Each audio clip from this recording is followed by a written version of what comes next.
Qué bueno que podemos estar juntos esta noche de miércoles y orar juntos como iglesia y también reflexionar en la palabra del Señor. Ya saben, siempre comenzamos esta reunión de oración reflexionando, haciendo un pequeño devocional en la palabra del Señor. Así que les invito a que puedan abrir sus Biblias en el libro del profeta Jeremías, capítulo 32. Vamos a reflexionar esta noche de los versículos 36 al 41, Jeremías 32, versículos 36 al 41. Y si siguen el plan de lectura anual junto con nosotros, pues estamos leyendo en estos momentos el libro del profeta Jeremías.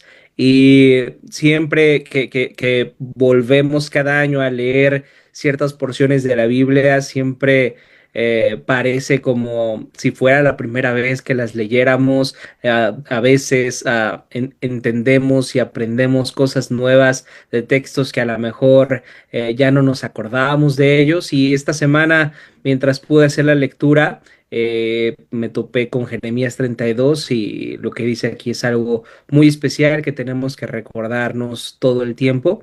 El título de la reflexión de esta noche es Un Dios fiel y dice así la palabra del Señor. Por tanto, así dice el Señor, Dios de Israel, acerca de esta ciudad que según ustedes caerá en manos del rey de Babilonia por la espada, el hambre y la pestilencia. Voy a reunirlos de todos los países a donde en mi ira, furor y terrible enojo los dispersé y los haré volver a este lugar para que vivan seguros. Ellos serán mi pueblo y yo seré su Dios. Yo les daré un solo corazón y un solo camino, a fin de que siempre me teman para su propio bien y el de sus hijos. Haré con ellos un pacto eterno. Nunca dejaré de estar con ellos para mostrarles mi favor. Pondré mi temor en sus corazones, así no se apartarán de mí. Me regocijaré en favorecerlos y con todo mi corazón y con toda mi alma los plantaré firmemente en esta tierra. Y esta es la palabra del Señor.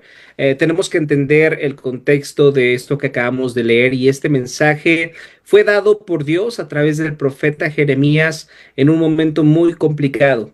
En este momento el pueblo de Judá estaba a punto de ser invadido por el imperio babilónico, por Babilonia, por su rey terrible Nabucodonosor.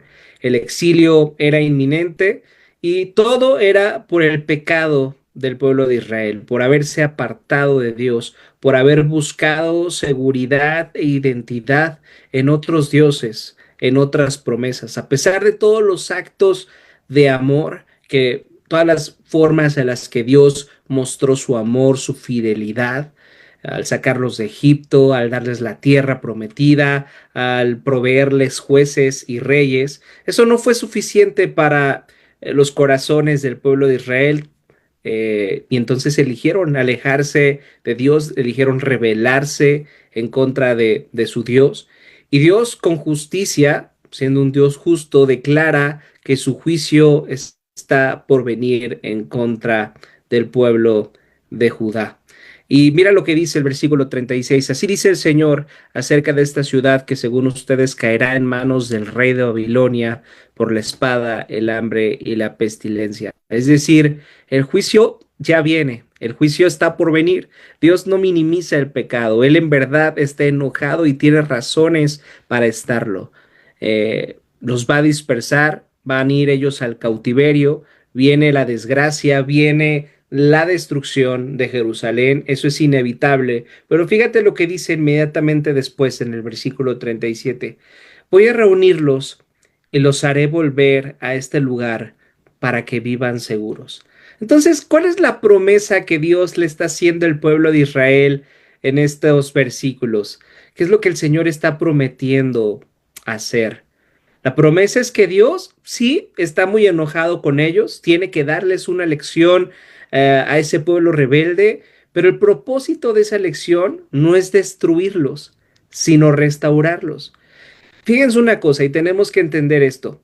Dios a los que ama los disciplina. A los que ama los hace que tengan que enfrentar cosas duras, cosas difíciles para disciplinarnos, pero no porque nos quiera destruir. Él no quiere eso, Él no permite la disciplina en nuestras vidas porque quiera lo malo para nosotros, sino porque quiere restaurarnos.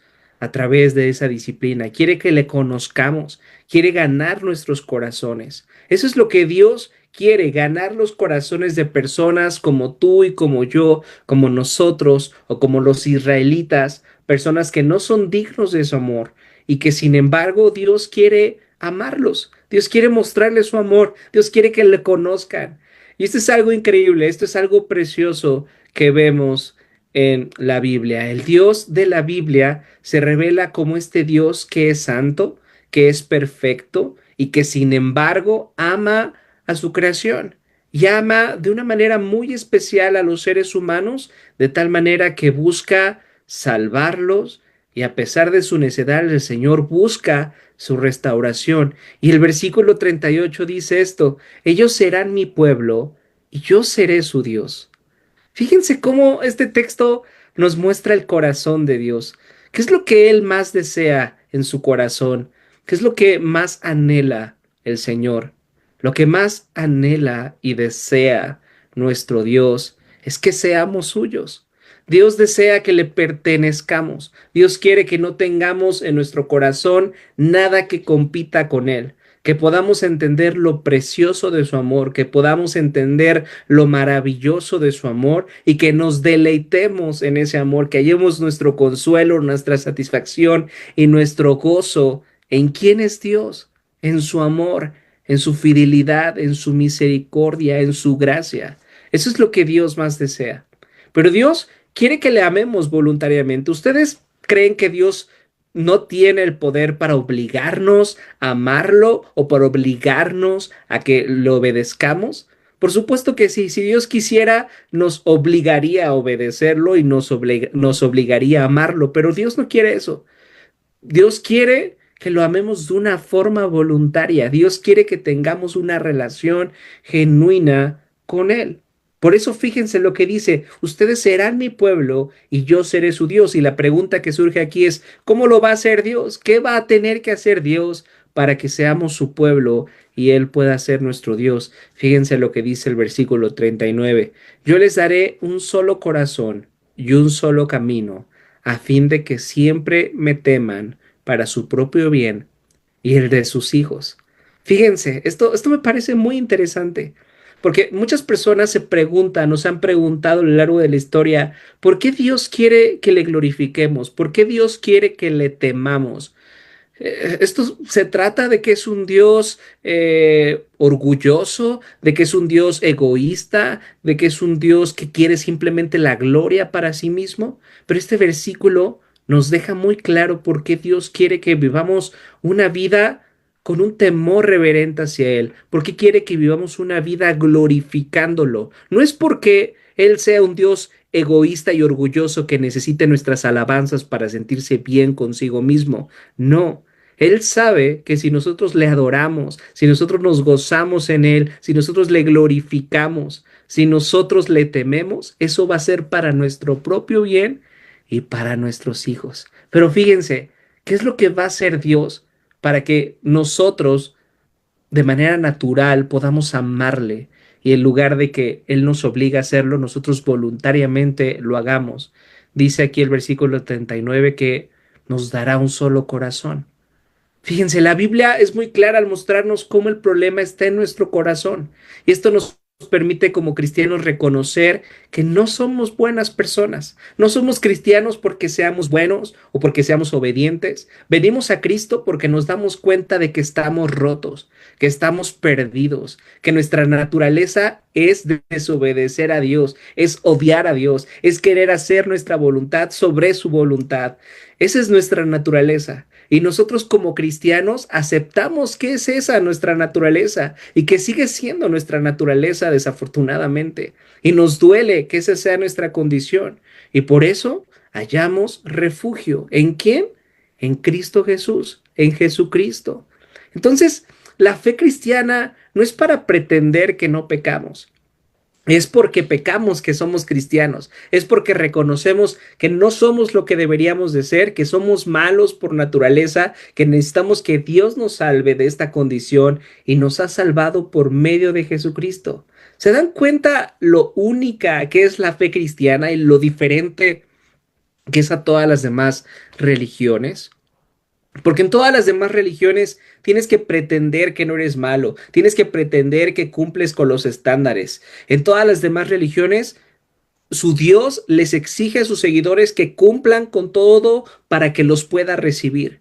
Pero en el cristianismo Dios dice, tú no puedes cumplir con nada de lo que yo te pido porque eres malo, porque eres pecador. Y entonces tengo que enviar a mi Hijo Jesucristo para que cumpla todo lo que no puedes cumplir. Ese es el cristianismo.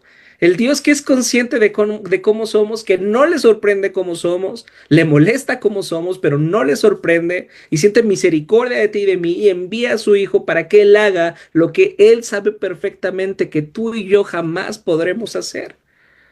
Y esa es la fe que tenemos en Cristo. Nos abrazamos, nos aferramos a la obra de Jesucristo. ¿Por qué? Porque la necesitamos desesperadamente. En el Evangelio nuestra confianza en Cristo tiene el poder para cambiar nuestros corazones. Fíjense, no es simplemente saber que Dios nos ama y que ha enviado a su Hijo a hacerse cargo de todo lo que nosotros no podemos hacer. Si tú eres un verdadero cristiano y entiendes lo que Dios ha hecho por ti a través de Jesucristo, entonces tú vas a responder a eso. No puedes simplemente decir, ay, qué padre que Dios me ama y que me ha salvado. Si dices eso, tal vez no eres cristiano, tal vez no has entendido la gracia, tal vez no has entendido el gran costo que tuvo que pagar Dios para que ahora tú estés en una buena relación con Él. Tuvo que entregar a su Hijo. Y entonces eso tiene que traer un cambio en nuestros corazones. Y vean lo que dice el versículo 40. Haré con ellos un pacto eterno. Nunca dejaré de estar con ellos para mostrarles mi favor. Pondré mi temor en sus corazones. Así perdón, así nos apartarán de mí. Cuando ponemos nuestra fe en Cristo, el Espíritu Santo viene a nosotros y no solo nos limpia, nos transforma, cambia nuestros deseos, nos da un temor reverente hacia Dios, uno que no nos aleja de Él, sino que nos mantiene cerca de Él. No entendemos por qué empezamos a cambiar, pero cambiamos. Lo que antes amábamos ya no nos atrae de la misma manera. Lo que antes ignorábamos ahora nos importa.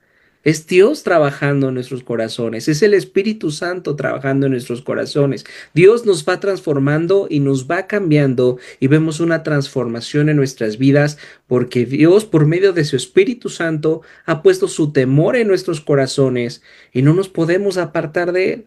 Fíjate, cuando eres cristiano puedes ser desobediente, puedes desobedecer a Dios. De hecho, cada vez que pecamos, y lo hemos dicho muchas veces, cada vez que tú y yo pecamos, estamos desobedeciendo a Dios de manera voluntaria. Sabemos que lo que estamos haciendo está mal y de todas maneras lo hacemos. Y sin embargo, hay un dolor en nuestros corazones.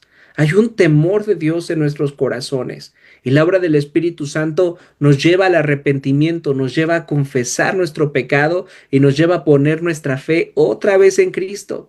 Y así por medio de la obra del Espíritu Santo Dios hace que no podamos apartarnos. Aunque hagamos lo malo, no podemos apartarnos de Él. Aunque hagamos lo malo, no podemos apartarnos de la conciencia que tenemos de que estamos haciendo algo que desagrada a Dios, de que no estamos viviendo conforme a sus mandamientos.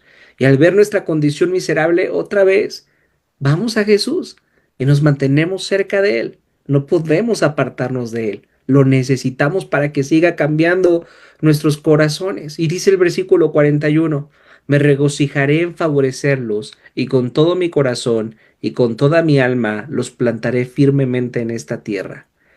¿Qué es lo que Dios desea? ¿Qué es lo que muestra estos versículos que Dios desea? Desea favorecernos, desea bendecirnos.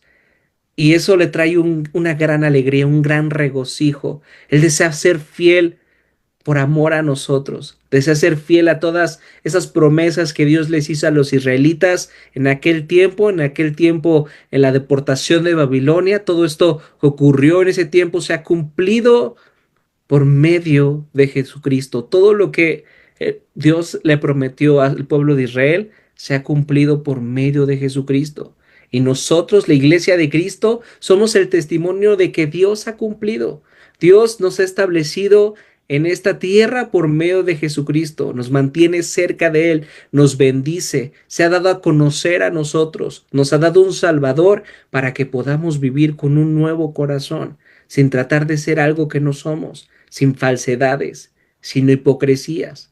Podemos aceptar que estamos rotos, que somos malos, que siempre estamos en rebelión en contra de Dios y al mismo tiempo podemos decir, pero gracias porque me has dado un Salvador que es Cristo Jesús, que vivió la vida que yo no puedo vivir, que sufrió la muerte que yo merecía por mis pecados y que ha resucitado y ahora está a la diestra del Padre intercediendo por nosotros.